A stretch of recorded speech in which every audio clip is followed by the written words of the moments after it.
Bueno, buenos días. Vamos a dar inicio a la actividad de hoy y voy a empezar con un pedido especial. Que silencien los celulares, por favor. El miércoles pasado, bueno, ocurrieron accidentes que yo inicié y empezaron a hacer ruidos muchos celulares, así que evitemos esta vez eso. Cualquier cosa me avisa. Sí, gracias. Bueno, mi nombre es Andrea Burcaicea y en nombre de la Secretaría Científica quiero darles la bienvenida a todos los que están acá presentes en el auditorio y a quienes están conectados por Zoom. Hoy tenemos nuestra tercera mesa del ciclo científico 2025, Devenir psíquico entre lo constitucional y el azar. La mesa de hoy lleva el nombre Cruces y revisiones de un proyecto, psicoanálisis y neurociencias. El epígrafe que elegimos para ilustrar esta mesa es de Freud, del año 1895, del proyecto justamente, y dice: afuera solo existen masas en movimiento y nada más. Antes de escuchar a nuestro primer expositor, les recuerdo a quienes están conectados por Zoom que a medida de que se le presenten comentarios o inquietudes, pueden ir planteándolas por el chat y después cuando terminan ambos expositores, nosotros las vamos a responder desde acá. Ellos, yo no. Andás a ver. No, te juro que no. Bueno, una vez más, convocamos a dos grandes expositores, el doctor Horacio García de Abdeva, la licenciada Cintia Chantril de esta casa, y agradecemos a ambos haber aceptado la invitación. Va a comenzar hablando el doctor García y voy a leer un breve currículum. Es médico psiquiatra, psicoanalista, miembro de Abdeva. Fue secretario científico de Abdeva, profesor de USAM en psicopatología de la psicosis, actualmente profesor de psicopatología 2. Co-coordinador del área Winnicott y del área psicoanálisis, neurociencias e inteligencia artificial. Oración. Bueno, ¿me paro, puede ser? Sí.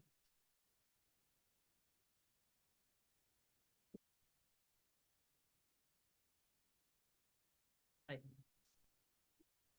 Bueno, como me voy a tener que parar, tengo que agarrar el micrófono. Primero, agradecer la invitación.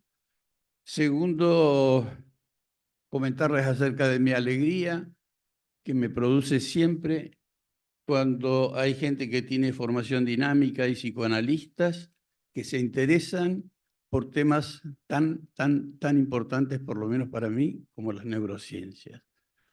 Que creo que es, digamos, algo que va a ayudar al psicoanálisis a pesar de lo que muchos dicen. Y bueno, vamos a hablar poquito tiempo.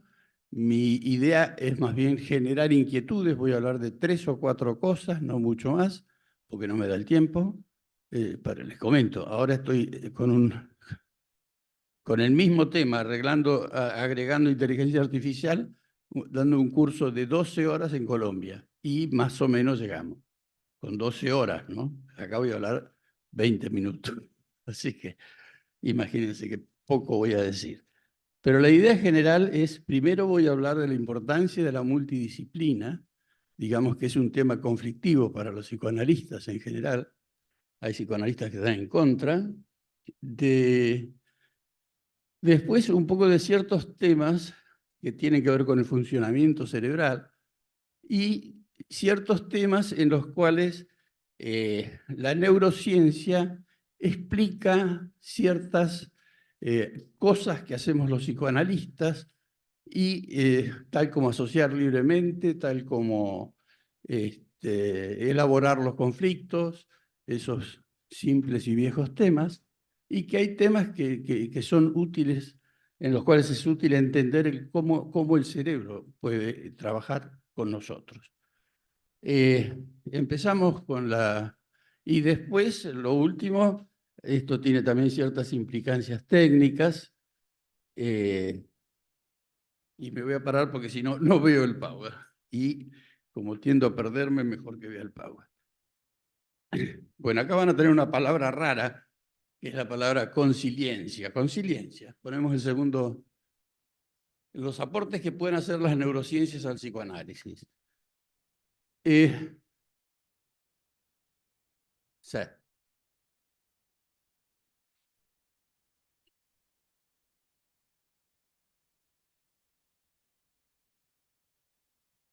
Les voy hablando un poquito de conciliencia. Es una palabra que creó un biólogo, Edward Wilson, que también es el autor de la palabra, digamos,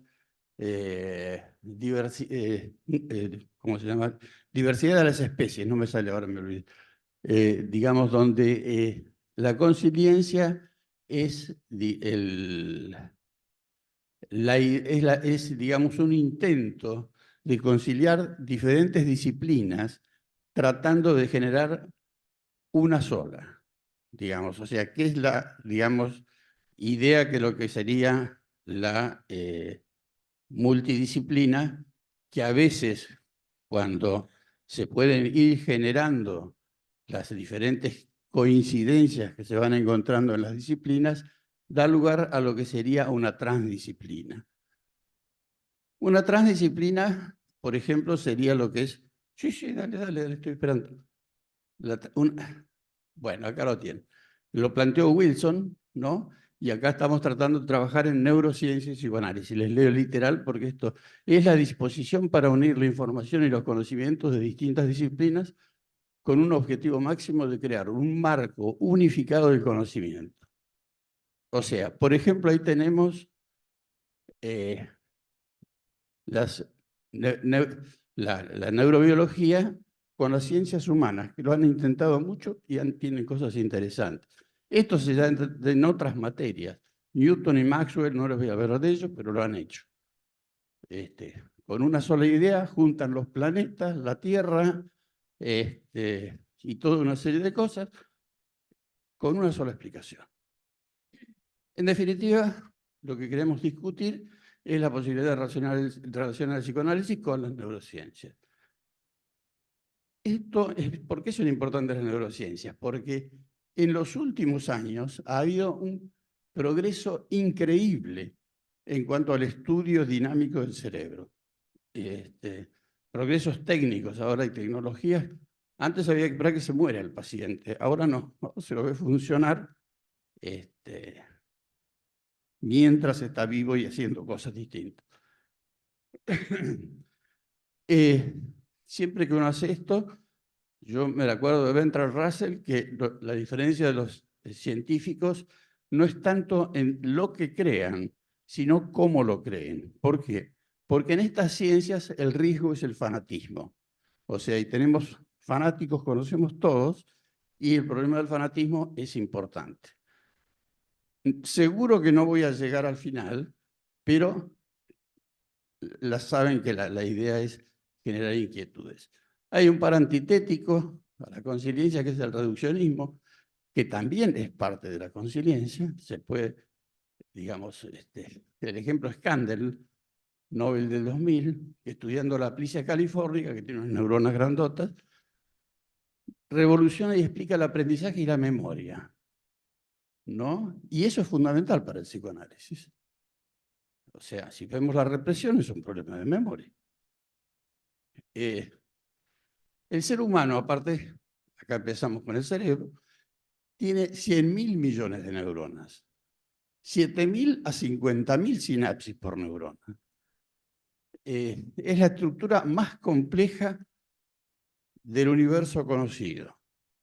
Por eso se usa el pensamiento complejo, descrito por Edgar Morin, y los sistemas complejos, descritos por Rolando García, que es un argentino matemático que que trabajó en México. Así es. Postulados iniciales. Acá un dicho: no importa el color del gato, sino que case ratones. Eso lo dijo Deng Xiaoping, el presidente de China, cuando decidió cambiar todos los sistemas de producción chinos y le decían, pero vamos a dejar el sistema comunista de organización de la producción. No importa el color del gato, sino que case ratones. Y los chinos han cazado muchos ratones desde esa época, muchos. los psicoanalistas creo que tenemos que hacerlo bien. Entre los psicoanalistas, digamos, tenemos polémicas. Por un lado está André Green, por ejemplo, que no acepta la multidisciplina. Dice que el psicoanálisis se tiene que estudiar con el psicoanálisis, lo cual hace investigación intradisciplinaria solamente, lo cual para mí es una pérdida. Otros como Wallerstein, y en general todos los que son o han sido, han estado a cargo de la parte, digamos, de la Secretaría Científica de la IPA, todos son multidisciplinarios, ¿no? Fonagy, Stern. Entonces, tenemos esos dos grupos, algunos compatibilizan Zuckerfeld, que habla de la investigación psicoanalítica tomando a Green, o investigación sobre psicoanálisis cuando se toma a otros autores. Resuelve bien. Reichenbach, que es un epistemólogo, dice que los psicoanalistas hablamos más del contexto del descubrimiento, y todos sabemos en los Ateneos la habilidad que tenemos para descubrir miles de cosas distintas en los pacientes, porque descubrimos, no tenemos necesidad de que nuestra opinión sea falsable, que es una cosa que tienen que hacer los científicos, no sé si me explico. Cuando dan una opinión tienen que poner una estadística, pruebas, y otro lo tiene que repetir y lograr el mismo resultado.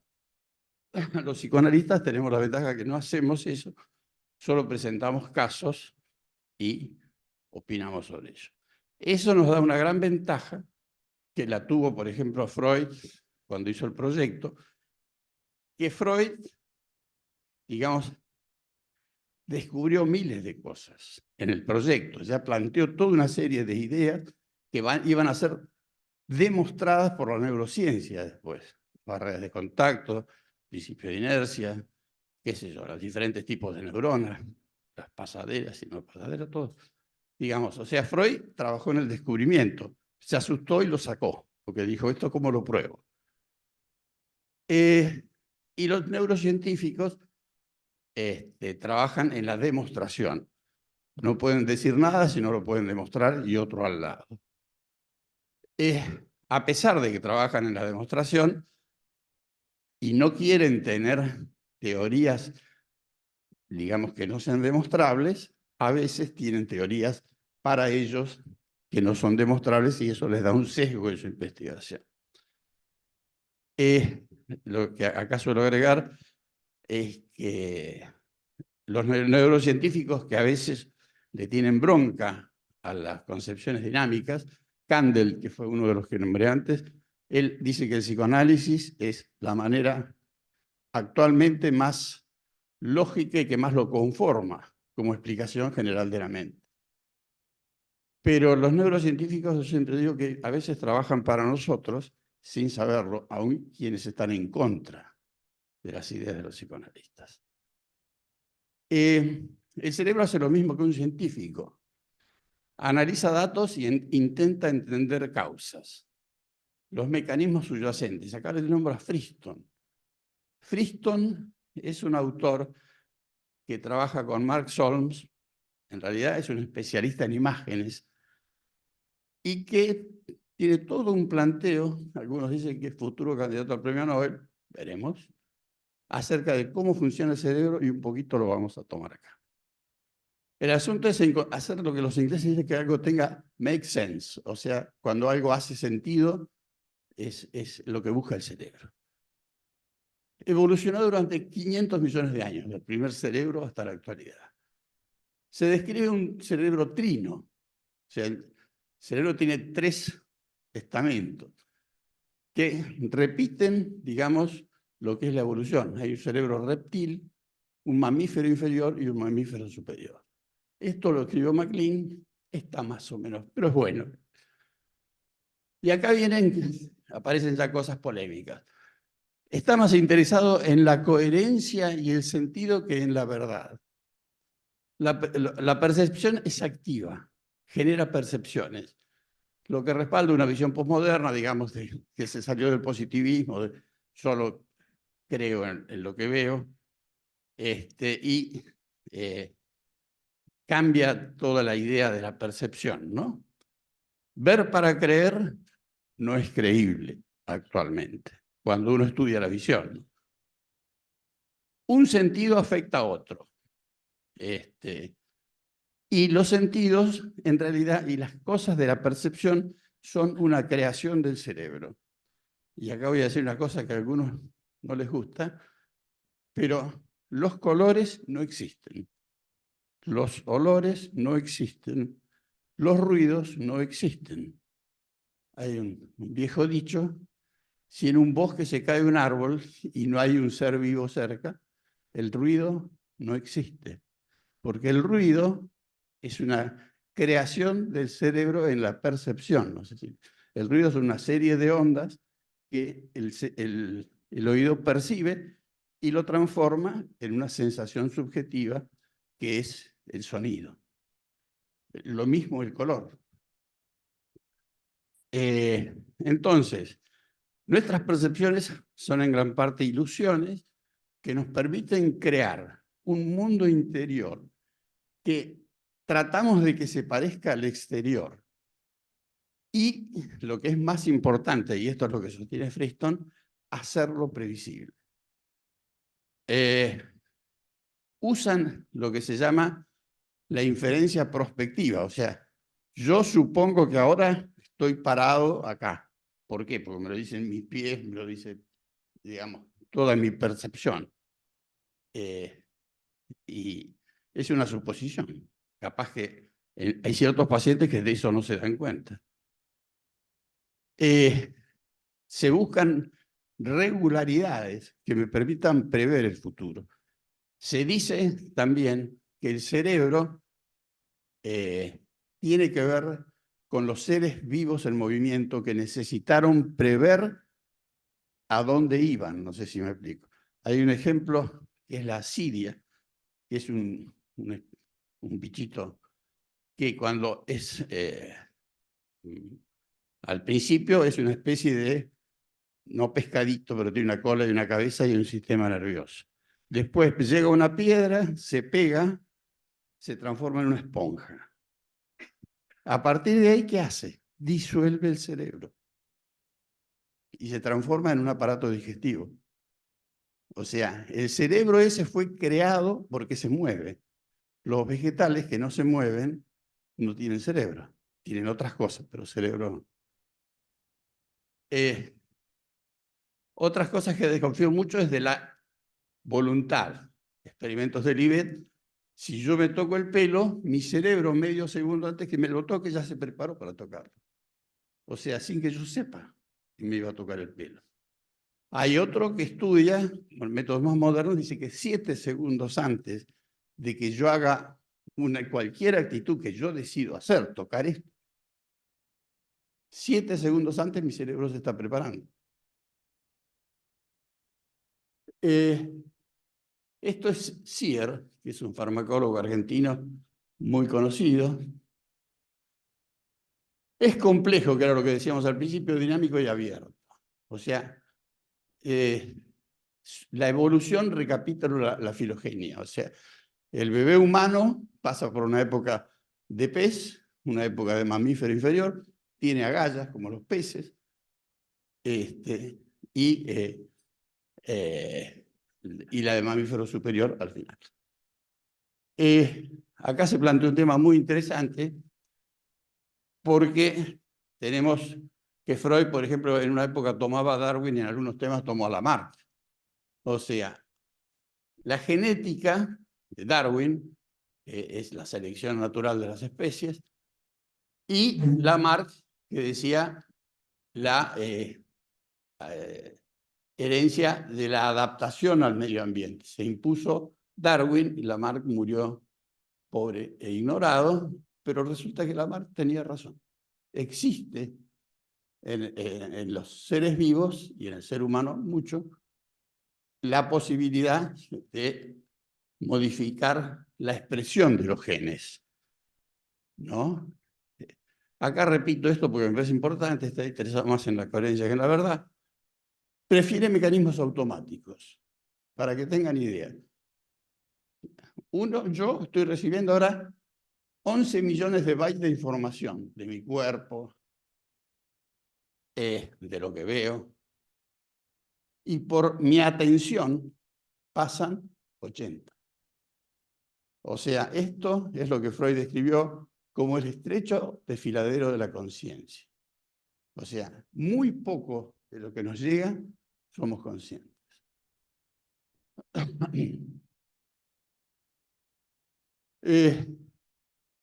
Como yo también me gusta mucho Winnicott, la espontaneidad para Winnicott es un criterio de salud y como digamos, todo este funcionamiento permite funcionamientos espontáneos al usar mecanismos automáticos que se dificultan en caso de que haya patología. Cuando más grave, menos espontáneo es, más falso ser.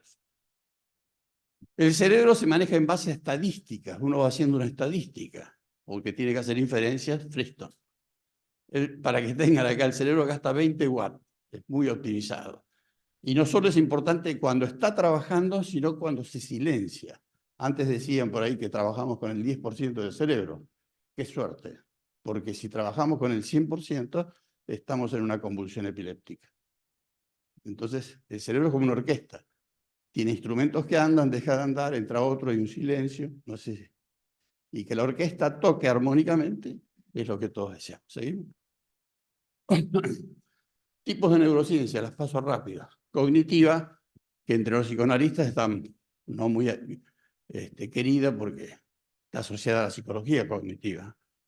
Pero permite el estudio de todas estas cosas que es muy importante. La atención, la conciencia, memoria, senso, percepción, función ejecutiva, lenguaje, inteligencia, procesamiento, aprendizaje, GPS humano.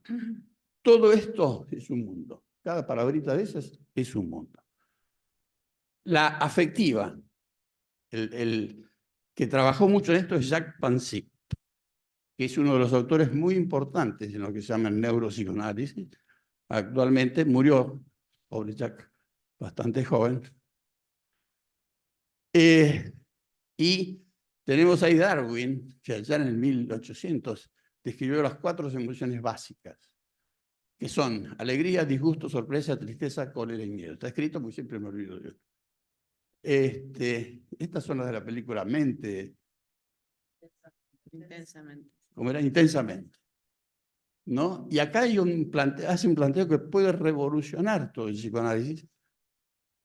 ¿Por qué? Porque también describe los procesos emocionales subcorticales. Ahí viene la palabra instintos con signos de pregunta. Estos son todos procesos, los procesos motivacionales que nos hacen hacer cosas. Y entonces plantea que no como Freud, que plantea al final 2 instintos, vida y muerte, intrincados más o menos, todos estos procesos tienen su vía propia, su neurotransmisor propio y está totalmente estudiado cómo funcionan. No sé si es claro lo que digo. Por eso es interesante, porque cada uno de estos procesos los tenemos en los pacientes, ¿no? Son la búsqueda, que es lo más parecido al libido, es la curiosidad, el querer, se dice el foraging en inglés. Es como cuando los animales están comiendo, como esta plantita, como la otra, esta la dijo, sigo. La curiosidad, el querer, el elegir. Después la rabia, que tiene todos la conocemos, tiene sus neurotransmisores, sus vías, etc. El temor, la lujuria, el cuidado, el dolor y el juego. Con esto se pelearía Winnicott, porque para Winnicott, si aparecen las pulsiones en el juego, se paró el juego. Se lo pregunté una vez a Mark Solms y me dijo, no. Simplemente cambió de emoción básica. Digamos, si se para el juego, se para porque o apareció el temor, la lujuria, el dolor, el juego, y cambió de emoción básica, no sé, cambió de pulsión, vamos a decir, yéndome al extremo. Sí, ya estoy. 5 minutos. Bueno, alguna inquietud les dejé. Seguimos. Después tenemos la de los objetos, que bueno, neuronas espejos, teoría de la mente. 3 espacios. ¿Dónde está cada cosa? Winnicott. Estudio del objeto objetivo. es el área de las ciencias naturales y las neurociencias. Espacio transicional, algo habrán leído. Objeto transicional es el mundo del psicoanálisis. ¿Por qué? Porque trabajamos con símbolos. Objeto subjetivo es el mundo de la creación. Es la primera etapa en el desarrollo de Winnicott y que aparece en la clínica en los pacientes que tienen patologías deficitarias que no alcanzaron a estructurar un self organizado. Todo lo que trabajó, qué sé yo, Winnicott, Kohut, Quilismo, todos los autores, falta básica, Balin, todo lo que dice que falta algo, estamos en este periodo. Sí. Estabilidad, 750.000 años de los primeros cerebros. Maturana, ¿qué dice? La estabilidad genética no da un ser humano, sino un ser humanizable. No hubo ni va a haber 206. Genética y epigenética. Esto es importantísimo. Se codificó el genoma en el 2000.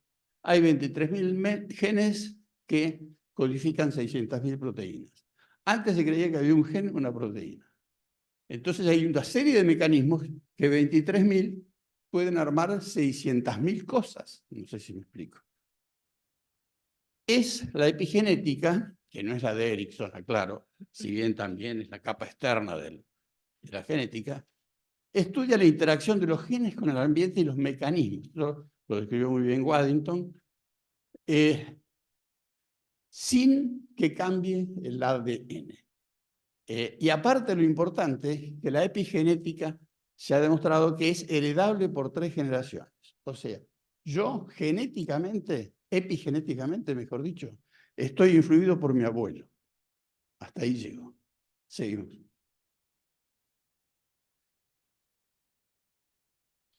Entonces, ¿qué es lo importante? El mecanismo de prendido y apagado de los genes. Todos saben cómo es el ADN, es un doble helicoide, se abre, viene el ARN, copia las bases, que las manda a otro lugar y fabrica proteínas que van a hacer lo que va a fabricar neurotransmisores, va a fabricar todo, la proteína. Entonces, ¿qué pasa? ¿Cómo se maneja esto? Simplemente hay unas proteínas, se llaman histonas, que lo aplastan como un resorte. Entonces, lo que está aplastado como un resorte, el ARN no entra. Entonces no se puede copiar. No sé si es claro. Y aparte, el último premio Nobel de Rucken y Ambros demostraron, primero en un gusanito que lo digo porque me acuerdo, Carnavitis elegans, que había un microRNA, que es el que transmite al retículo endotelial donde se fabrica la proteína. Discúlpenme los psicólogos, ¿me siguen más o menos? ¿Se entiende? ¿Se entiende? El RNA se junta con el RNA mensajero y esa proteína no se expresa. No sé si me explico. Se descubrió en el gusanito ese que tiene 300 neuronas, pero después se descubrió que está en todos los seres vivos y que es un mecanismo de control de la genética del DNA. De acuerdo a que el gen se exprese o no, va a ser las consecuencias, ¿no? Y acá va a aparecer la otra palabra grande, neuroplasticidad. Siempre, dale la otra. Siempre dicen todos, van a salir de acá con un cerebro distinto al cerebro con que entraron. ¿Por qué? Porque cuando uno aprende, sintetiza proteína y cambia el cerebro, cambia la fortaleza de la sinapsis y eso tiene que ver con el proyector, ¿no? Cambia la fortaleza de la sinapsis y se produce, digamos que va a ser la potenciación a largo plazo que describió Kandel. Sí. Cerrando. Bueno, estos son temas. Después, temas que les pueden interesar, que venían después, cómo se produce la represión, cómo se produce la asociación libre, cómo se produce. Analizar es hacer consciente lo inconsciente y elaborar el trauma. Eso tiene que ver con la memoria y el proceso de... Un minuto. El proceso de la reconsolidación de la memoria. O sea, cuando uno recuerda algo en la transferencia, ese recuerdo se pone frágil y después se vuelve a reconsolidar, para lo cual hay que fabricar proteínas. Pero se va a reconsolidar diferente acorde como se haya resuelto el conflicto en la transferencia. No sé si me explico. Eso es lo que Freud llamó elaboración. Asociación libre. Hay un sistema, esto, Default Mode Network, es cuando esto se lo ocurrió por casualidad. Le dijeron, bueno, póngase en el aparato, no piense en nada. ¿Qué le decimos a los pacientes cuando vamos a analizar? Hábleme lo que se le ocurra. Asociación libre. Se trabaja en Default Mode Network, ¿no? Es distinto que se trabaja en Task Positive Network, donde uno tiene algo que lo guía o una tarea. No es asociación libre. O sea, si al paciente le aparece un impulso, el cerebro se ve obligado a trabajar el impulso, ¿no? O sea, en asociación libre hasta que llega a Task Positive y lo saca de esa asociación. Si repite siempre el mismo lugar, Freud decía, ahí hay algo problemático que lo saca de la asociación libre porque entra en defensa. Bueno, dale con la otra. Bueno, ahí tiene asociación libre, pasamos. Intuiciones. Todos los psicoanalistas, aunque no quieran, tienen intuiciones neurobiológicas. Si uno piensa que existe el instinto de muerte, bueno, uno piensa que al ser humano hay que educarlo y hay que hacer que su instinto de muerte se neutralice. Es una postura neurobiológica. Pasa otra y Melanie Klein, por ejemplo, tiene esa postura. Sí describe Memories and Feelings, que hay ciertos recuerdos que se pueden recordar tempranamente. Freud creía que era por represión de las pulsiones. No, es por no desarrollo de la memoria. Hay la parte que desarrolla, que se llama amígdala, donde se desarrollan las emociones fuertes, se registran y se puede tener conciencia. Eso Klein lo llamó Memories and Feelings.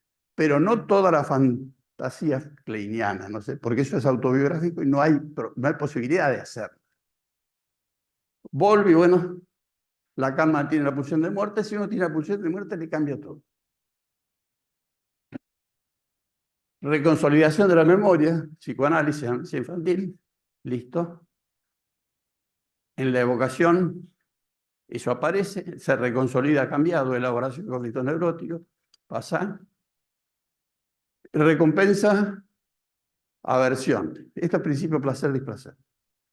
Tiene que ver con la neuroplasticidad. Más neuroplasticidad cuando más joven, el problema de las drogas, porque acá se arma el sistema de satisfacción y se engancha con la dopamina y se arma un circuito de placer, digamos, que ahí está descrito. Y bueno.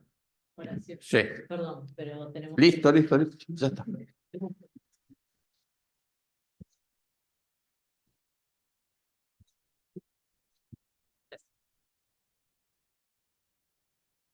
Bueno, ahora vamos a escuchar a la licenciada Cintia Chantril, es licenciada en Psicología, socia activa, egresada y docente titular de la AEAPG en las carreras de la especialización y la maestría. Autora de diversos artículos publicados en libros y revistas de psicoanálisis. Participó en muchas actividades de la casa. Fue terapeuta de adultos, integrante del equipo de adultos, del Centro Raskowski, integrante de la comisión científica, integrante de la comisión organizadora del Congreso de la AEAPG. Fue docente UBA en la Facultad de Medicina y docente también de la Facultad de Psicología en la Universidad Kennedy. Cintia, te escuchamos. ¿Quieres parar? ¿No? Estoy muda. Buenos días, muchas gracias por venir. Sí, está bien la luz, sí. Quiero que... No, veo bien. Pero quería... Bueno, mientras comienza el Power, quería agradecerles mucho la invitación a estar aquí en la escuela. La verdad es que Me invitan a reflexionar sobre cuestiones que vengo curioseando ya hace tiempo y por algún motivo sabrán por qué ando curioseando por ahí.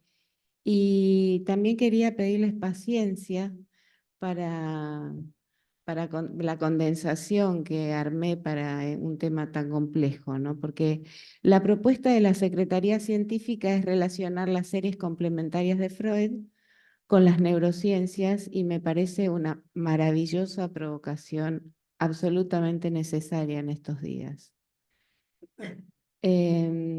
Pero titulé mi charla de la sinapsis a la transferencia y elegí para enmarcarla una epígrafe de Freud del proyecto, del cual no voy a hablar. Esto es como el anticipo de la segunda temporada, ¿no? Me gustó pensarlo así. El epígrafe dice, el histérico que llora a raíz de A no sabe nada de que lo hace a causa de la asociación A-B, ni que B desempeña un papel en su vida psíquica. Aquí el símbolo ha sustituido por completo la cosa del mundo. Bueno, desde este marco quería acompañar al doctor a pensar qué es lo heredado. La inmadurez biológica, la necesidad de amor y alimento como condiciones de vida, la imposibilidad de resolver solos el apremio de la vida. Eso es lo heredado. No hablo solo del cachorro humano, ya que los adultos también cosechan los frutos de esa herencia, y por lo que dijo Horacio, por 3 generaciones. El título de este artículo aspira a destacar que Freud no solo renunció a la neurología, sino que además nunca quiso ser médico. Así lo cuenta Marco Balsarini en su libro El rechazo de lo inconsciente en las neurociencias actuales. Él allí dice, hacer al síntoma portador de un mensaje da cuenta de que su materialidad está constituida por palabras, y no por neuronas. Aunque podemos sustituir neuronas por representaciones, pero no sin rescatar que fue la sinapsis, o sea, la forma en que las cargas energéticas se transferían de neurona en neurona, lo que invitó a Freud a inferir el bosquejo de un aparato psíquico que administraba cargas. Siendo hoy nuestro legado sostener la convicción de lo inconsciente y defender la dignidad de la palabra. Esta charla se organiza en 4 tiempos. 2 detalles curiosos, 2 conceptos significativos, una confesión y los comentarios finales. Los detalles curiosos, voy a tomar 2 detalles que a mí me dan mucha curiosidad del proyecto freudiano. Uno son las masas en movimiento y el otro, la imagen movimiento. Es curioso que la mayoría de los autores se refieren al proyecto y no dejan de mencionar que afuera solo hay masas en movimiento. De hecho, es el epígrafe de la mesa, ¿sí? Esta es una frase que Freud utiliza cuando está pensando qué es lo que le da cualidad a un estímulo, a la percepción de un estímulo, que parece que por lo que dijo Horacio es algo bastante creativo. Freud comienza desarrollando sistemas de neuronas que permiten pasar mayores o menores cantidades de carga, llegando a preguntarse en qué momento estas cantidades se convierten en cualidad. No me voy a detener en estos sistemas porque me interesa destacar lo que hay afuera. Masas en movimiento. Freud no dice, frecuencias en movimiento, no dice sonido en movimiento, dice masas. El carretel del Fordá es una masa en movimiento. Por eso es que yo quiero rescatar este punto. Me parece de gran valor que él hable de objetos voluminosos. Esto es lo que hay afuera. Son manipulables, ¿sí? El otro es una masa en movimiento. Acá quería hacer un salto a la neurociencia y justamente iba a hacer referencia a Ballarini, que es un investigador, un biólogo investigador del CONICET, que es muy mediático, muy simpático. Y hace poquito escribió un trabajo donde hace referencia a la importancia del movimiento para preservar la memoria y sobre todo la memoria espacial. Justamente en un libro que publicó hace poquito, se llama REC, él habla sobre hackear la memoria y los recuerdos falsos y también rescata cuestiones del psicoanálisis como para poder explicar cómo se falsean los recuerdos, ¿no? Algo muy semejante a lo que decía recién Horacio con la consolidación de un recuerdo. No se graba el recuerdo, se consolida, o sea que implica todo un proceso psíquico. Bueno, por mi parte quería compartirles una intuición personal y es que la manipulación de objetos, el desplazamiento por el espacio y la actividad física desarrollan representaciones psíquicas mucho más eficaces para la vida que la manipulación de pantallas. Por ejemplo, si dejamos a un niño de campo en el jardín, va a llegar a su casa. Si lo dejamos en la cuadra de su casa acá en Capital, lo más probable es que no logre llegar a su casa. ¿Recuerdan la guía T? ¿Quién sigue manejándose hoy por la ciudad sin mapas virtuales? Es cierto que son súper prácticos, pero van en desmedro de nuestro desarrollo simbólico, o tomando las neurociencias en desmedro de nuestra capacidad cerebral.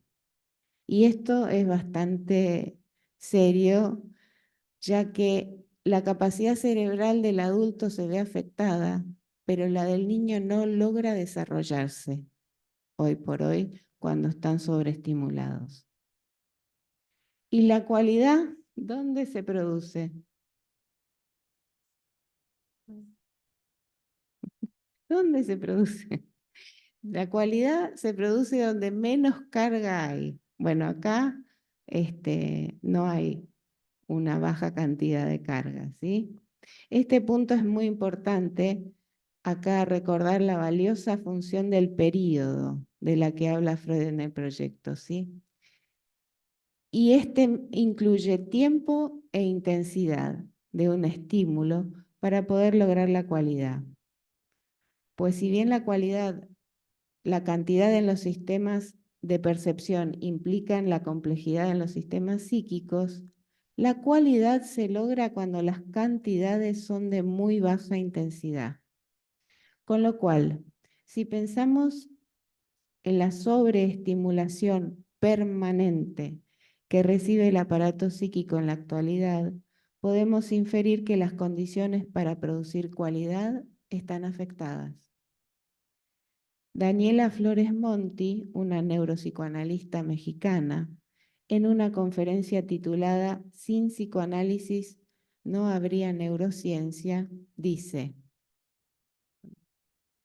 esto lo voy poniendo como para que puedan leerlo, porque va dando cuenta de ciertos conceptos como el lóbulo frontal hoy, que yo decía que estaba afectado en los adultos y que no se desarrollaban estas capacidades en los niños, ¿no? Son cuestiones que acompañan lo que les voy leyendo, como notitas al pie. Bueno, Daniela Flores Monti dice que la cualidad en la conciencia se da con la neuroquímica. a través de la noradrenalina, la serotonina y la dopamina. Y luego aclara que no es todo química. Pasa por autores que hacen referencia a la importancia de la sustancia gris para entender el afecto y la relaciona con Freud, que dice que el afecto siempre es consciente, por lo que la función básica de la conciencia es sentir, concluyendo que la cualidad se desprende de la parte superior del tallo. Chan. Todo esto se los digo así abroquelado para poder transmitirles que hoy, con todos los desarrollos científicos y tecnológicos que hay, todavía no se puede descifrar qué es lo que genera la cualidad. En este punto me parecía interesante lo que decía Horacio de la percepción, ¿no? Bueno, ¿cómo es que se genera una percepción? Otra cosa que quería agregar es que la calidad para producir cualidad se ve afectada en este momento. ¿Por qué pienso esto? Volvamos a las masas en movimiento. No solo porque al estar atestados de estímulos que fueron diseñados para crear adicción, nuestro psiquismo empieza a dar señales de ello, sino que también nuestro cerebro se ve afectado. En su momento, el síntoma histérico daba cuenta de un cuerpo simbólico. Ahora yo me pregunto, ¿las afecciones de las funciones de la conciencia hoy dan cuenta de un cerebro afectado? Bueno, el otro detalle curioso que quiero rescatar del proyecto es la imagen movimiento. Este es un concepto que Freud señala de manera secundaria cuando habla del trabajo que ha de realizar el aparato psíquico para lograr llegar de la imagen deseada del objeto a el objeto en la realidad objetiva. Da como ejemplo el bebé buscando el pecho. AB sería el pecho de frente, AC sería el pecho de costado, y cómo la imagen va guiando la atención del bebé para que se pueda desplazar y logre encontrar el objeto. Horacio también hablaba de esto de andar buscando, ¿no? En la realidad exterior. Lo que no les voy a contar es la lámina del medio. Bueno, sí. Lo que pasa es que el bebé no tiene ni idea que el pecho es algo ajeno a él. Por eso puse esa otra lámina. Esto también la imagen movimiento me resuena mucho con un estudio que hace varios años ya que se hace, que es la resonancia magnética funcional, donde se permite ver, aunque con menor intensidad, en las áreas del cerebro implicadas en un movimiento que es pensado y no ejecutado. Y hablando de estudios neurocientíficos, les voy a compartir un videíto de Instagram que es muy interesante. ¿Por qué ver una obra de arte original en directo no tiene el mismo efecto en nosotros que ver una reproducción de esa misma obra? Unos científicos usaron La chica de la perla, entre otras pinturas, como base para analizar la actividad cerebral y el seguimiento ocular de diferentes individuos al ver un cuadro en vivo y una reproducción, ya sea un póster, una postal, etc. Los resultados, la verdad es que fueron increíbles. El estudio reveló que el cerebro se estimula de manera 10 veces más fuerte al ver una obra original, provocando una reacción en el precunio, que es la parte más relacionada a la conciencia, la autorreflexión y los recuerdos. Y además también confirmaron que te puedes volver incluso mentalmente más rico, ya que se establecen un montón de conexiones en tu cerebro. Todo esto nos da todavía más razones para valorar y fomentar la cultura, porque ya no solo es historia y conocimiento, sino que ya podemos demostrar y afirmar que también es bienestar y salud. Si quieres saber más, te dejamos este artículo en nuestra web y nos vemos en el siguiente vídeo aquí en Cultura Inquieta. Bueno, dale nomás. Hablando de imagen, mirada, interés y cultura, la imagen movimiento de Freud es el engrama representacional que su intuición nos ofrece como mecanismo para descifrar el mundo. Lo traigo a Velázquez porque en esta pintura fantástica, donde el tema de la mirada es el tema principal, además de que él está ahí en el medio, por supuesto, de la escena familiar de la realeza, él intuye la importancia del tema de la mirada, ya en 1650, y lo plasma en esta maravillosa obra. También Lacan desarrolló el tema de la mirada para hablar de la formación del yo y sus avatares. Y el marketing lo explota para generar compradores. Es tiempo de ponernos a pensar con tanta cosa para ver cómo vamos a renunciar al chupeteo virtual del que hoy somos víctimas. Una vez más, la abstinencia y la renuncia a la tentación vuelven a ser la mejor apuesta para disminuir el sufrimiento. Desde aquí voy directamente al gran problema que tiene el aparato psíquico, tal como lo plantea Freud desde el proyecto hasta el resto de su obra. El tema sería cómo discernir lo interno de lo externo, cómo separar adentro de afuera, o como se pregunta en el proyecto, cómo discernir la percepción de la representación. Me parece muy interesante, esto también se lo plantea la neurociencia, plantea la confusión que se produce entre las representaciones psíquicas y la producción de cortisol. Habrán escuchado mucho esto, ¿no? El temor que genera cortisol, el estrés que genera cortisol. Bueno, sin ir más lejos o yendo bastante lejos, está la famosa anécdota de la Guerra de dos Mundos, no sé si la recuerdan, si la conocen.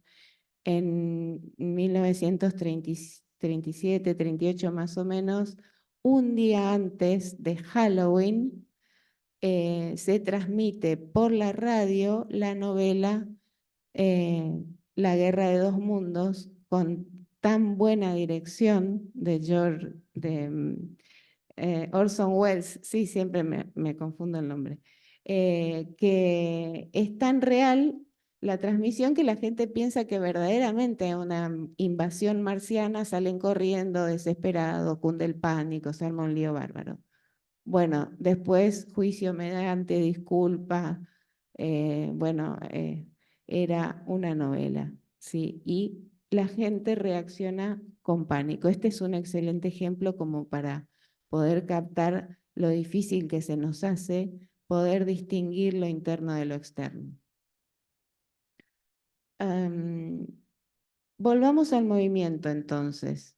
Y me parece, yo estuve leyendo bastante de una doctora española, Marian Rojas Estapé.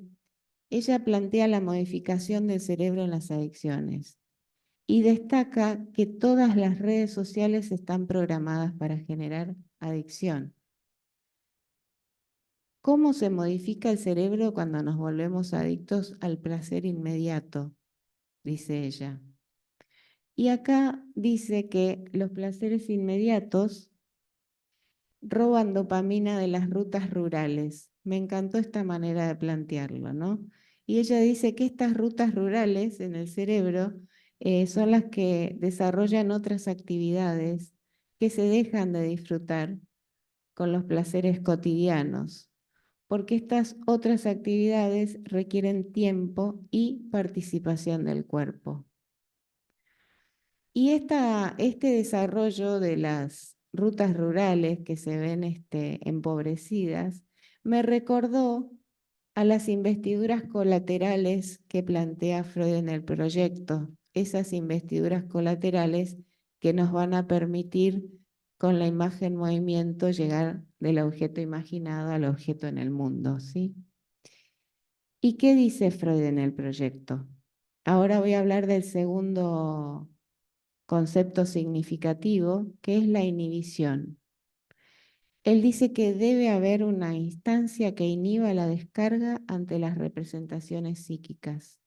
Este concepto es tan importante que también lo toma en lo inconsciente, en el capítulo 7, él va a hacer énfasis especial diciendo que si descuidamos el vínculo de la palabra con las representaciones cosa inconsciente, nuestro pensar o filosofar puede cobrar una indeseada semejanza con la modalidad del trabajo de los esquizofrénicos.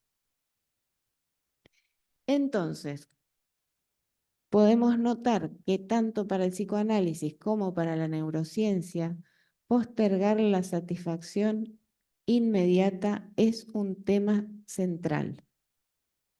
Freud nos va a recomendar postergar una satisfacción inmediata por un poco de seguridad. Y Marian Rojas Estapé nos va a recomendar renunciar a estos placeres inmediatos porque nada bueno ha salido de alguien a las corridas. Generalmente los descubrimientos, dice ella, se dan por estados de calma que permiten la contemplación. Y habla de Newton observando caer a la manzana, ¿no? También dice ella que lo que aporta mayor felicidad al ser humano es el amor y el trabajo. Y ninguno de estos se da por la satisfacción inmediata. Ambos requieren esfuerzo, constancia, voluntad, dedicación. O sea, tiempo y capacidad de posponer la recompensa. Bueno, dejo aquí todo para hacerles una confesión. Con la confesión termino. Justamente por esta cuestión que me hicieron, que me tentaron a pensar o que me invitaron a pensar desde científica, porque no me voy a exponer así, porque si nomás hacer una confesión, ¿no? Pero pensando la relación que hay entre las series complementarias y las fantasías originarias, me puse a pensar en el proyecto dentro de este contexto y dije, Chan, ¿nunca se preguntaron de dónde sale esa fascinación por el proyecto? ¿Tendrá algo que ver con la escena primaria? Porque están aquellos que lo desacreditan por completo y aquellos que estamos fascinados con el proyecto. Un borrador que Freud dejó arrumbado en un cajón. Pero un día vino una princesa y posó sus ojos sobre él. Y sorteando la clara negativa de Freud, logró que se publique. No es un cuento infantil, es justamente la máxima diferencia entre las neurociencias y el psicoanálisis, la sexualidad infantil y la convicción por lo inconsciente.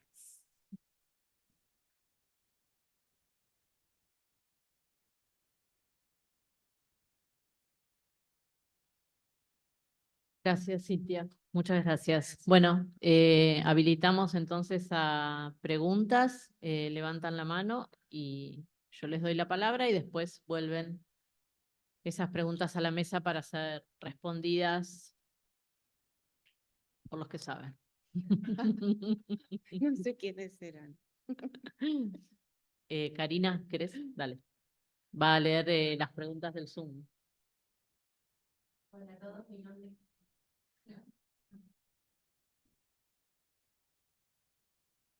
Sí. Hola, ahí sí. Mi nombre es Karina Kraut, de Comisión Científica. Voy a leer los comentarios y preguntas que están online. Mariana Atan saluda y da muchas gracias a Cintia. Graciela Makotinsky dice, excelente exposición, gracias. Horacio, si pudieras ampliar sobre las emociones básicas y los procesos emocionales subcorticales, su expresión en el trabajo psicoanalítico en relación a las neurociencias. Alicia Gómez dice, buenos días, acerca de la imagen movimiento. El año pasado, Renata Yusheim hizo una muestra en el Centro Recoleta donde sus obras iban apareciendo en un panel circular y en cada una había algunos elementos del cuadro que tenían movimiento, hojas, el cabello de la figura, los ojos, etc.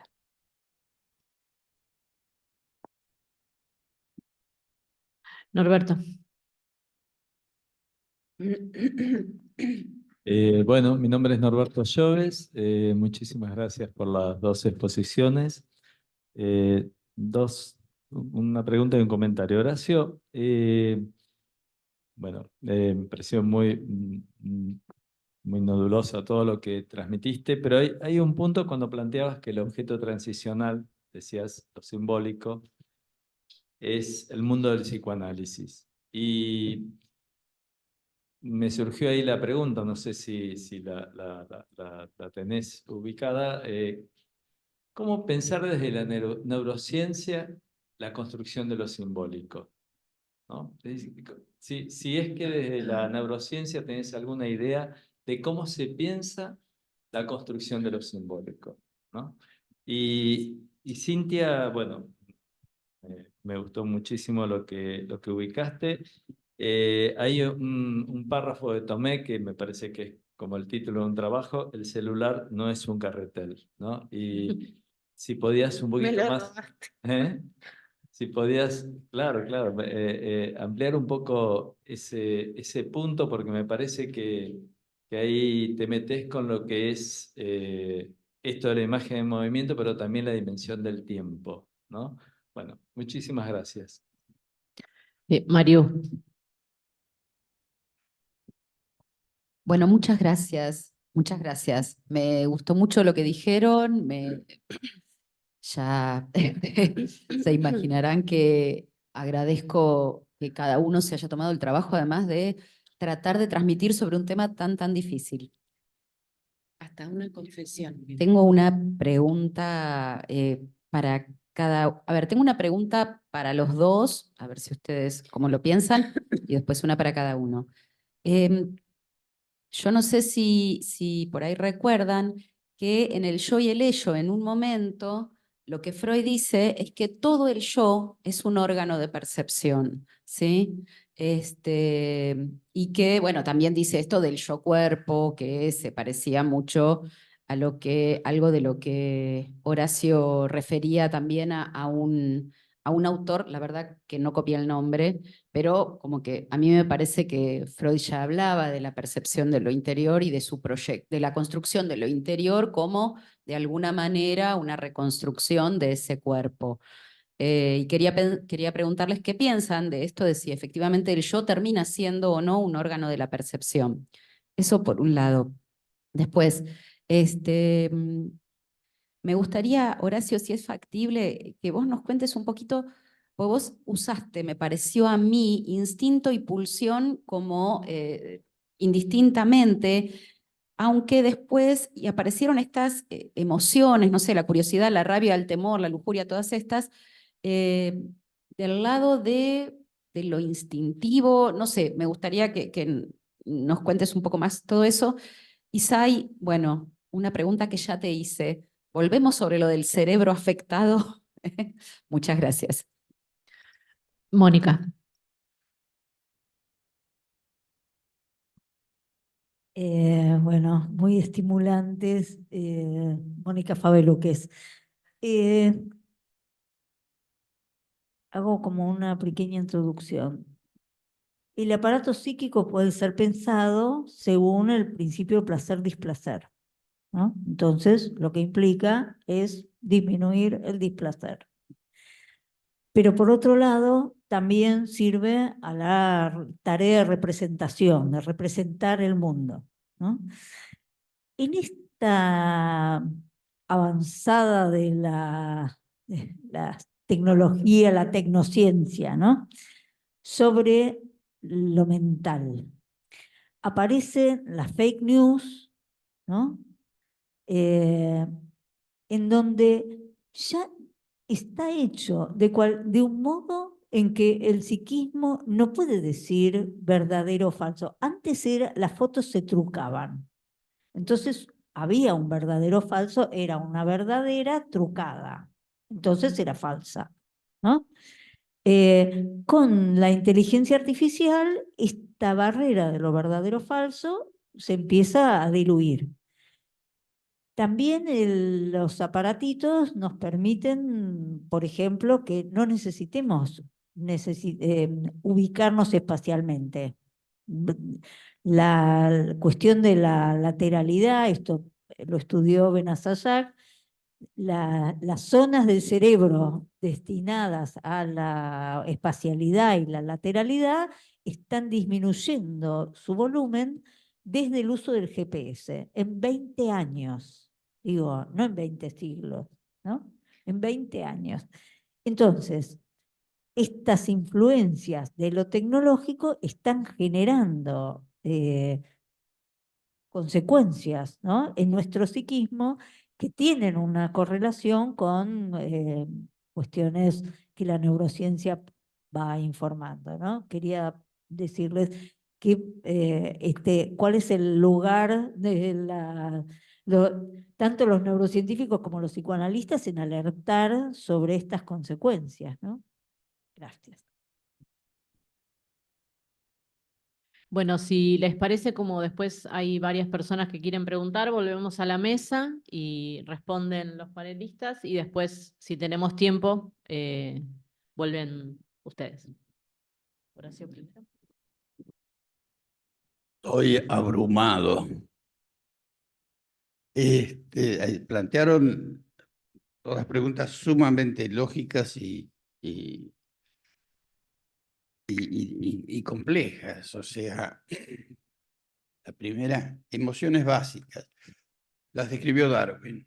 Las emociones básicas son las emociones que Darwin, cuando viajó por el mundo, allá por el 1800, vio que todas las razas se reían igual, se enojaban igual, se asustaban igual, ponían toda la misma cara. Y dijo, estas son las emociones básicas que tienen los seres humanos de cualquier raza y color. No sé si me explico.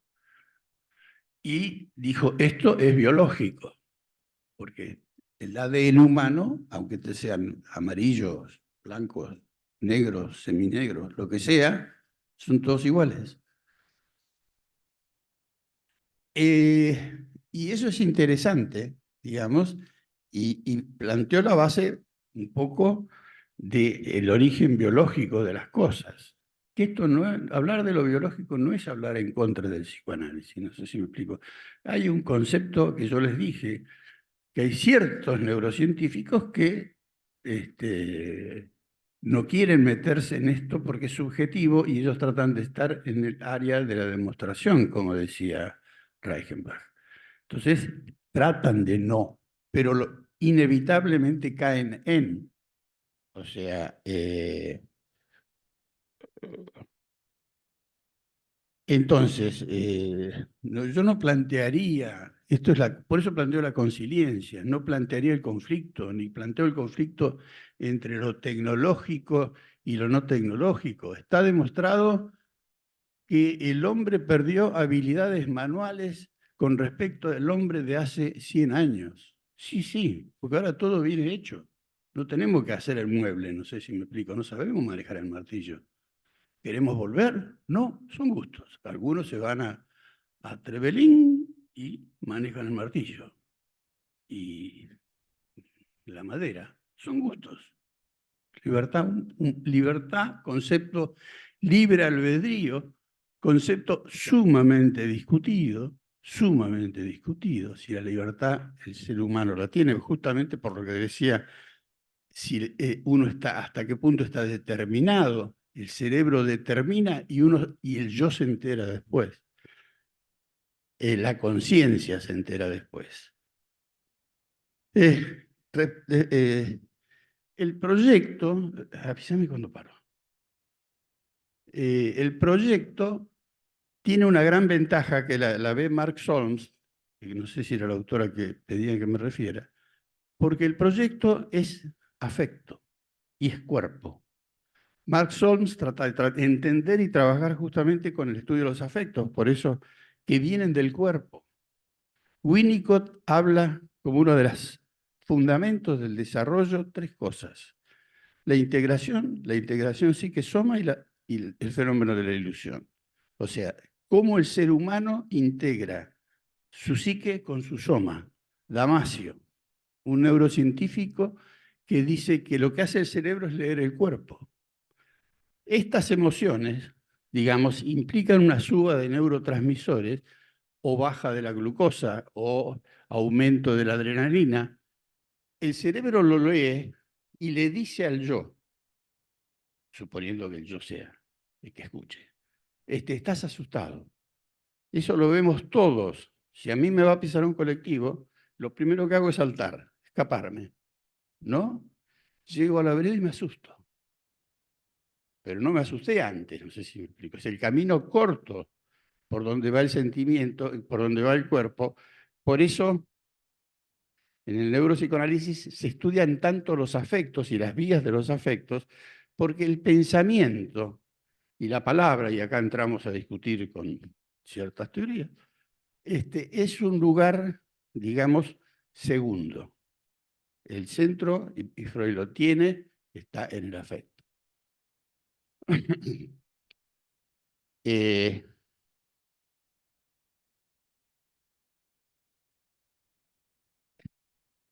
La estructura simbólica. Bueno, hay una neurona que descubrió un argentino que se llama la neurona del concepto, que es una red neuronal, digamos, que hace que uno tenga la representación o el concepto de algo. Entonces, él estudió era la neurona de Jennifer Aniston.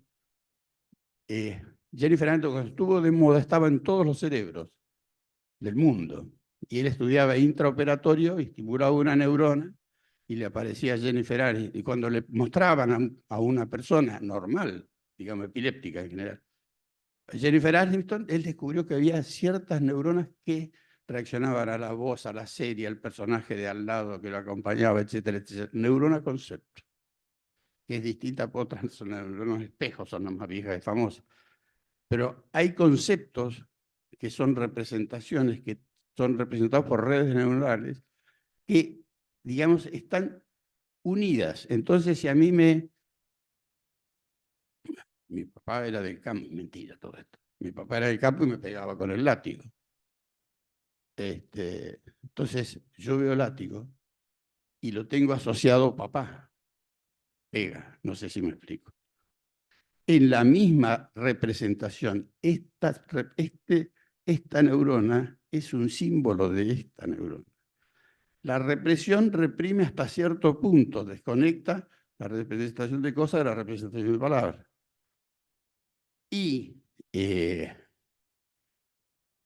Pero por debajo, por los símbolos, se asocian. Por eso la asociación libre hace que las palabras se asocien hasta que, dice Freud, hasta que aparece el conflicto frente a una cosa que simboliza otra. No sé si me explico.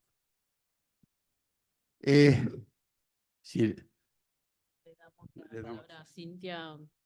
¿Quieres, Cintia, seguir? Y después volvemos.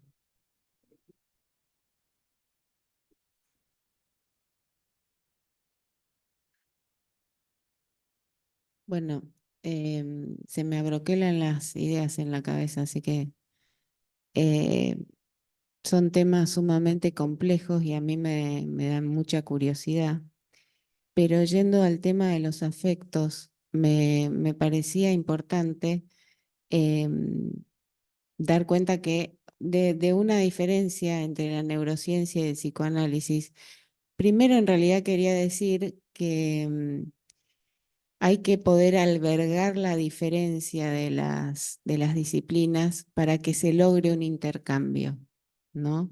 No es hacer un rejunte de todo y saber un poquito de cada cosa, sino poder fundamentar el conocimiento propio, escuchar el conocimiento que el otro fundamenta y a partir de ahí empezar a pensar y ampliar nuestro conocimiento. Pudiendo alojar la diferencia, porque si no es imposible el intercambio, ¿sí? Y en este sentido, a mí me parece muy valioso que con respecto a la dificultad para diferenciar lo que tenemos representado del mundo externo, con esto del miedo, por ejemplo, la neurociencia lo que recomienda es una serie de ejercicios para gestionar el afecto, ¿sí? En cambio, el psicoanálisis lo que propone es ir ubicando la angustia como señal para que esto haga de norte cuando conviene seguir por ahí y cuando hay que tener cierto cuidado, ¿no? Convertir la angustia en señal creo que es todo un logro del psicoanálisis. Eso por un lado. Por otro lado, yendo al yo cuerpo, al yo percepción,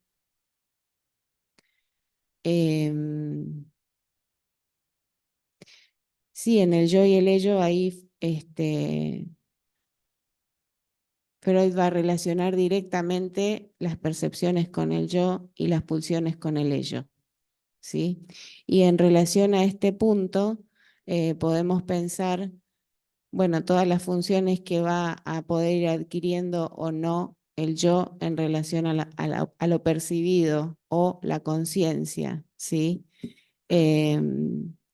Y otra cosa que que comentaba Mónica respecto del aparato psíquico en relación al placer y al displacer, a mí también porque vos decías que también se representa ahí el mundo, pero claro, el mundo representado desde el placer y el displacer implica una serie de complicaciones grandes, ¿no? Y ahí es como que enlazo con el asunto del carretel y la imagen o la pantalla. La diferencia importante que hay cuando se introduce más allá del principio del placer o a pesar del principio del placer, tiene que haber representaciones, o sea, la energía se tiene que ligar. Esta es la manera en que se empiezan a producir representaciones en el psiquismo, ligándolas, ligando estos afectos, estas sensaciones a representaciones, ¿sí? Entonces, desde ahí, a mí me resulta importante poder pensar la diferencia que va a tener la representación producida por una pantalla de la representación que va a tener el producto de la manipulación de un objeto como un carretel. ¿Por qué? Por la sobreestimulación. La pantalla y los medios y el mundo en general hoy nos producen semejante sobreestimulación en el psiquismo que no podemos hacer cualidad o la cualidad que podemos hacer está muy sesgada, como decían con las fake news. ¿Cómo hago yo para poder diferenciar algo con la cantidad de estímulos que se reciben? Entonces, por eso me parece súper interesante lo que plantea la neurociencia de calmarse un poco, ¿no? De poder renunciar al placer inmediato, dice la neurociencia, como para poder lograr cierta cualidad en la representación. Ir logrando, esto también lo dice Freud, poder renunciar a un placer inmediato en pos un poco de seguridad, es otra manera de plantear por a dónde, por qué vías se van a producir representaciones que sean más útiles para lidiar con el apremio de la vida. Esto creo que aparte porque es en tiempo real, el juego del niño con el carretel es algo que se da en tiempo real y posible, no en tiempo virtual. Por eso también me parecía importante traer la figura del carretel en oposición a la pantalla. Gracias. Como los temas están tan interesantes y hay más preguntas en el auditorio y la gente que está conectada por Zoom, nos vamos a extender unos minutitos más. Les pido que a los que ahora voy a alcanzarles el micrófono o se los va a alcanzar alguien, sean breves, así les damos tiempo a que puedan contestar lo que tengan pendiente y después poder hacer un cierre y no irnos demasiado tarde. Aníbal. Sí, sí.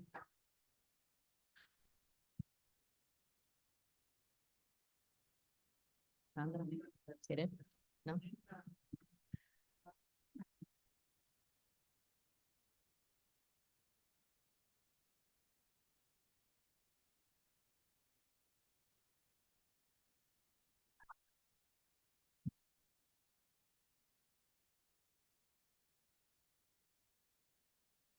Bueno, si no, habla Ahí está, fuerte. ahí prendió, ahí prendió.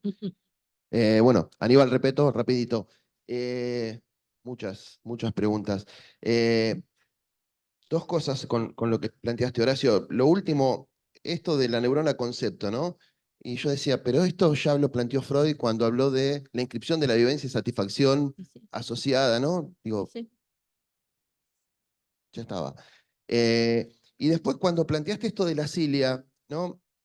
Tomando lo que planteó Mario y Norberto de pulsión instinto, de lo simbólico, cuando Linás plantea el tema de la cilia, él lo trabaja desde la autopropulsión, ¿no? Dice, un organismo que no necesita autopropulsarse para comer, no necesita su cerebro.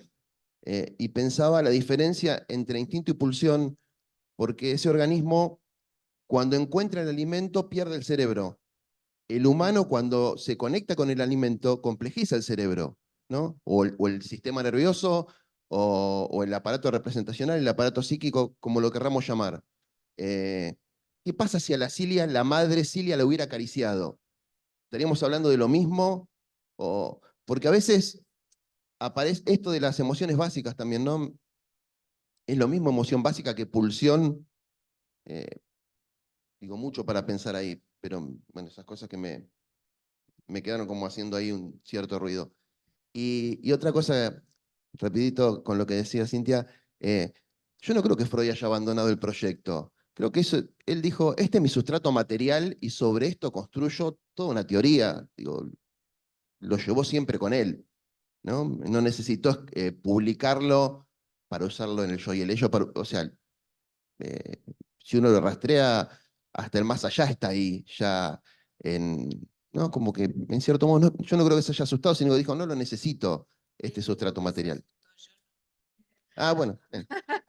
Gracias, Aníbal. Verónica. Bueno, yo quería hacer dos preguntas. La primera es, ¿qué sustrato de qué? ¿No? Porque, digamos, la relación, nosotros estamos muy acostumbrados a hacer una relación de antecedente consecuente, cuerpo, producción psíquica, ¿no?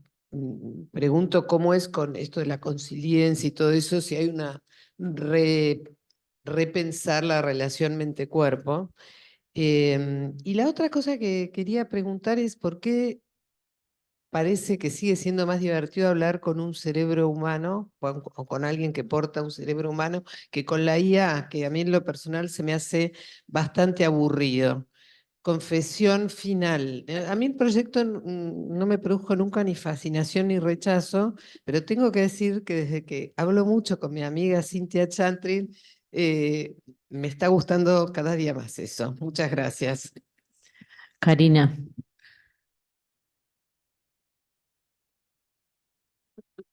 Bueno, sigo con los comentarios y consultas que están online.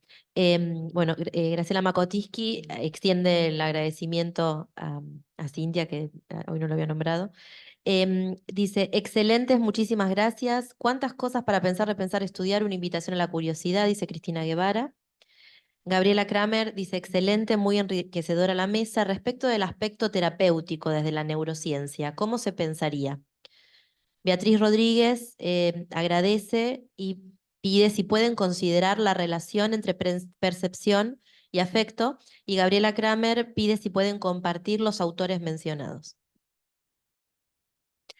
Bueno, ahora sí, unos minutos a cada uno y tenemos que terminar la mesa. ¿Empieza usted? Sí. Bueno, no sé, como quieran, ¿no? Que empiece, la otra vez empecé yo. Dale, dale. Estoy pensando.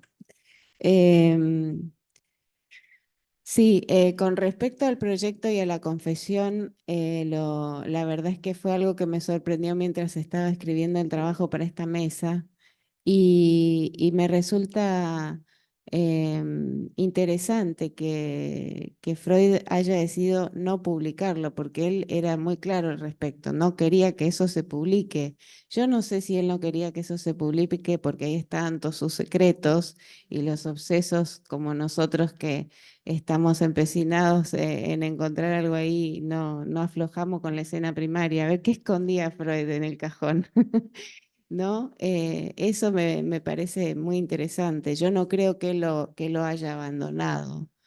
Eh, no dije eso, pero sí me parece interesante que él abandona la medicina.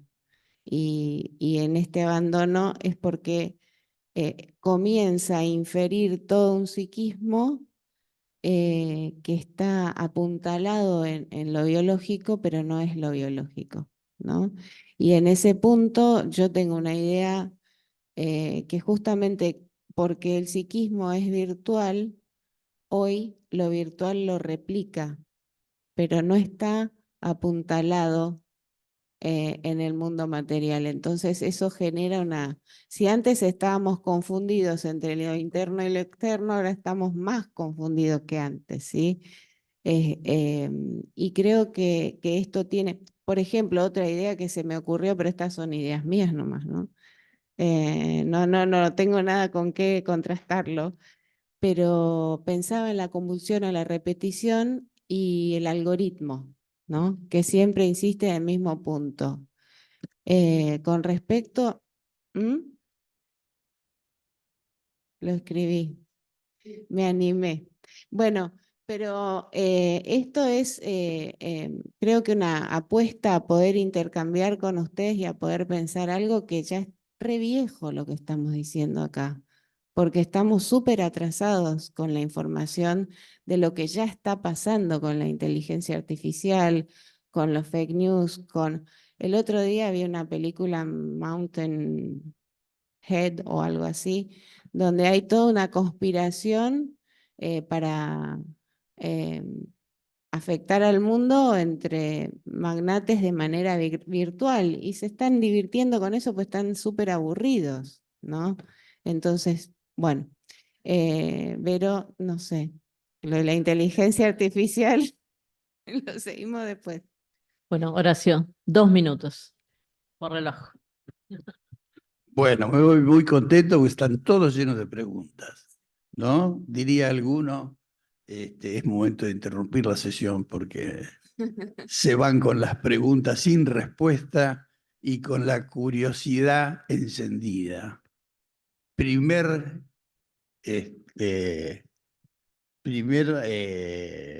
descripción de Panksepp, búsqueda, ¿no? Eso es Panksepp dice, y Mark Solms, que es lo más parecido a la libido.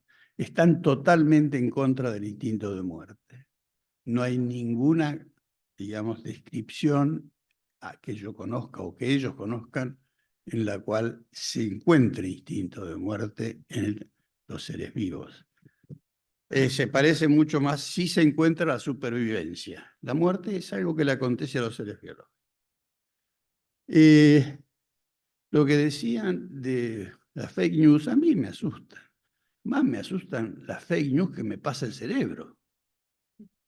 O sea, el cerebro inventa un mundo que en lo terapéutico, justamente, ¿qué es lo que dice Friston? Friston dice que tenemos un mundo que nosotros creemos, es lo que nosotros creemos del mundo, pero resulta que cada tanto percibimos que el mundo no corresponde a nuestra creencia. Eso deja una energía libre, que es lo que empieza a hacer que uno piense y busque cambiar la teoría del mundo que tiene. No sé si me explico. Esa es la simpleza que describe Friston. Para eso el cerebro usa estadísticas, usa, digamos, toda una serie de sistemas en los cuales que tiene que ver con las... yo estoy en el área de inteligencia artificial, que es la neurociencia de inteligencia artificial. Esto se ve muy bien en las redes neuronales, o sea, las computadoras actuales no son más, no se programan, se les enseña. Aprenden las computadoras. Y las computadoras funcionan acorde a lo que aprenden la simpleza más es que dicen, cuando hablan con uno, la palabra que estadísticamente corresponde a la palabra que puse. Si puse mamá, capaz que estadísticamente corresponde hijo. Pero es una estadística que hace la computadora con no sé cuántos miles de millones de todos los libros y escritos e intercambios que hay en el mundo. Por eso a veces alucina, le erra en un punto y se va para los tomates. ¿Es aburrido hablar con la computadora? Sí, me aburre, pero a veces me dice cosas interesantísimas, ¿no? Me da conocimientos que yo hubiera tardado años. Lo que plantea Flores Morri es interesantísimo escuchar, yo lo he visto, sí. Es cómo, digamos, sin neurociencia no habría psicoanálisis, esa es la conferencia.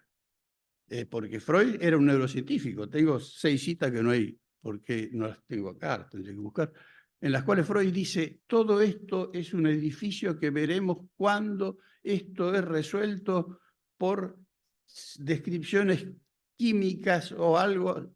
5 citas tiene en el último trabajo, Esquema de Psicoanálisis, dice lo mismo, lo mantiene toda la vida.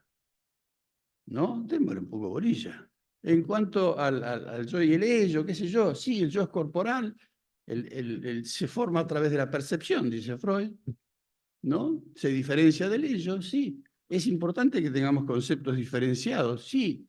Que seamos personas diferenciadas, sí. Mahler, separación e individuación. Células, conceptos. Esto se mezcla con esto y no con aquello. Computadoras, ¿cómo funcionan? Y acá les tiro una frase. Funcionan a través de la matematización de todos los conceptos. Las computadoras solo trabajan con números. Y vectores. Mentira. Mentira, es un fake news. Es un fake news. Antes de que se peleen. Horacio dijo, sin neurociencias no hay psicoanálisis, y Cintia dijo que, claro, y además dijo que quedaba para una segunda temporada, así que sin duda con todas las preguntas que quedaron pendientes de contestar, tendríamos que armar una segunda temporada. Gracias a ambos. Y antes de que aplaudan, los quiero invitar a la mesa de la semana que viene, área, niñez y adolescencia. Tramas vinculares, desbordes pulsionales, van a estar la magíster Teresita Boy y el licenciado Fabián Actis Caporale. Gracias.